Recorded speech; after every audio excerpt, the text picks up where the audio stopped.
एक 11 साल की उम्र में नीम करोली बाबा की शादी एक ब्राह्मण लड़की से कर दी गई थी। अपनी शादी के तुरंत बाद उन्होंने अपना घर छोड़ दिया और एक साधु के रूप में पूरे भारत में घूमते रहे और उन्हें कई नामों से जाना जाता था।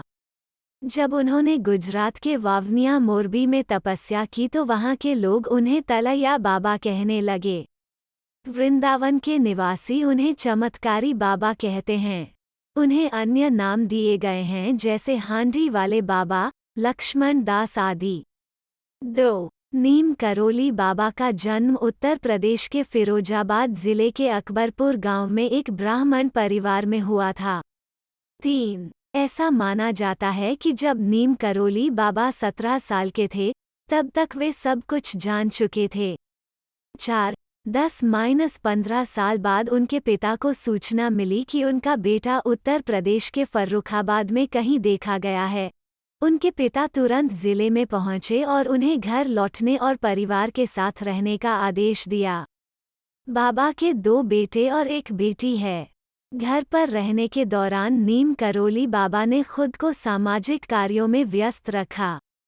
5. 1962 में बाबा नीम करोली ने एक जगह के चारों ओर एक चबूतरा बनवाया, जहां 2 आध्यात्मिक गुरु साधु प्रेमी बाबा और सोमवारी महाराज ने कैंची गांव में यज्ञ किया था।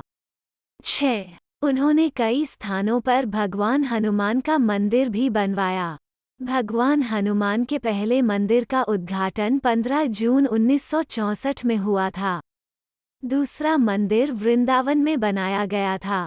7. वो ज्यादातर लकड़ी के तख्त पर बैठना पसंद करते थे और ज्यादातर वो 2 रंग का कंबल पहनते थे।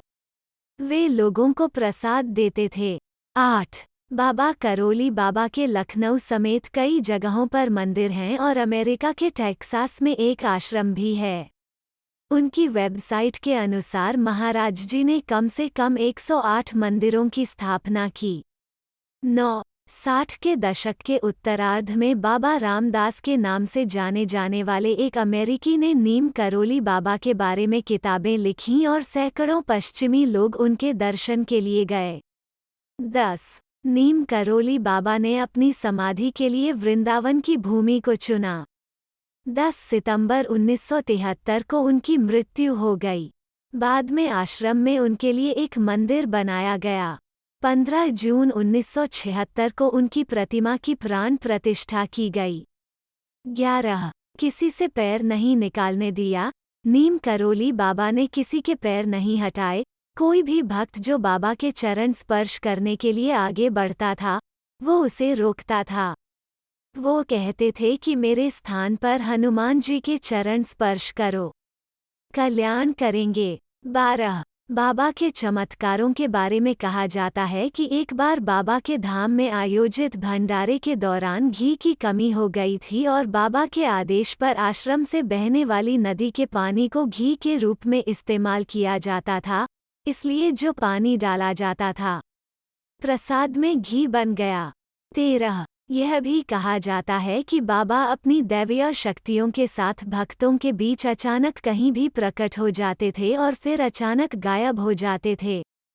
जिस वाहन में वे बैठे थे या चलते समय उनका पीछा कर रहे थे, उसके बाद भी वे अचानक गायब हो जाते थे। 14. बाबा नीम करोली के आशीर्वाद से एप्पल के सीईओ स्टीव जॉब्स की किस्मत भी बदल गई। कहा जाता है कि स्टीव जॉब्स को किसी ने ऐसे समय में बाबा नीम करोली के बारे में बताया था जब वे जीवन के बुरे दौर से गुजर रहे थे। तब उनके परिचित ने उन्हें बाबा नीम करोली के धाम जाने की सलाह दी।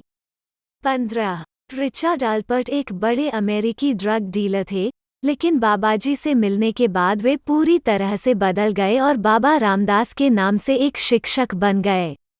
16. नीम करोली बाबा रामदास एक दिन वे करोली बाबा के पास गए, जो असाधारण क्षमताओं वाले एक अद्भुत शिक्षक थे। वे दिव्य, एक बहुत ही सक्षम तांत्रिक, एक असाधारण व्यक्ति और हनुमान जी के भक्त थे। वो बाबा के पास आया और कहा कि मेरे पास एक वास्तविक सामग्री है जो स्वर्ग को आनंद देती है। इसे खाओ तो ज्ञान के सारे द्वार खुल जाते हैं। इसके बारे में कुछ पता है? नीम करोली बाबा ने पूछा, बताओ यह क्या है। उनके पास 300 गोलियां थीं और बाबा को 300 गोलियां देने के लिए बाबा ने 300 गोलियां मुंह में डालकर निगल लीं। फिर वो बैठ गया और अपना काम करता रहा। रामदास वहां इस आशा के साथ बैठा रहा कि यह आदमी मरने वाला है। लेकिन नीम करोली बाबा ने नशीले पदार्थों का कोई असर नहीं दिखाया। वो काम करता रहा। उसका मकसद सिर्फ रामदास को यह बताना था कि आप अपना जीवन किसी फालतू की चीज में बर्बाद कर रहे हैं। यह बात आपके किसी काम की नहीं रहने वाली है। 17 उस समय बाबा लक्ष्मण दास के नाम से जाने जाने वाले नीम करोली बाबा ने 1958 में अपना घर छोड़ दिया। रामदास एक कहानी बताते हैं कि बाबा लक्ष्मण दास बिना टिकट के ट्रेन में चढ़ गए और कंडक्टर ने ट्रेन को रोकने और नीम करोली बाबा को जबरदस्ती उतारने का फैसला किया। ट्रेन के नीम करोली, फर्रुखाबाद जिले, यूपी के गांव में बाबा को जबरदस्ती ट्रेन से उतारने के बाद कंडक्टर ने पाया कि ट्रेन फिर से शुरू नहीं होगी। ट्रेन शुरू करने के कई प्रयासों के बाद किसी ने कंडक्टर को सुझाव दिया कि वे साधु को वापस ट्रेन में चढ़ा दें। नीम करोली 2 शर्तों पर ट्रेन में चढ़ने के लिए तैयार हुआ। एक, रेलवे कंपनी ने नीम करोली गांव में एक स्टेशन बनाने का वादा किया। उस समय ग्रामीणों को निकटतम स्टेशन तक कई मील पैदल चलना पड़ता था। और 2, रेलवे कंपनी अब से साधुओं के साथ बेहतर व्यवहार करना चाहिए। अधिकारी मान गए और नीम करोली बाबा मजाक में ट्रेन में चढ़ गए। क्या ट्रेनों को शुरू करना मेरे ऊपर है? उनके ट्रेन में चढ़ने के तुरंत बाद यह शुरू हो गया। लेकिन जब तक साधु ने उन्हें आगे बढ़ने का आशीर्वाद नहीं दिया, तब तक ट्रेन चालक आगे नहीं बढ़ेंगे। बाबा ने आशीर्वाद दिया और ट्रेन आगे बढ़ गई। बाद में नीम करोली गांव में रेलवे स्टेशन बनाया गया। बाबा कुछ समय नीम करोली गांव में रहे और स्थानीय लोगों ने उनका नाम रखा।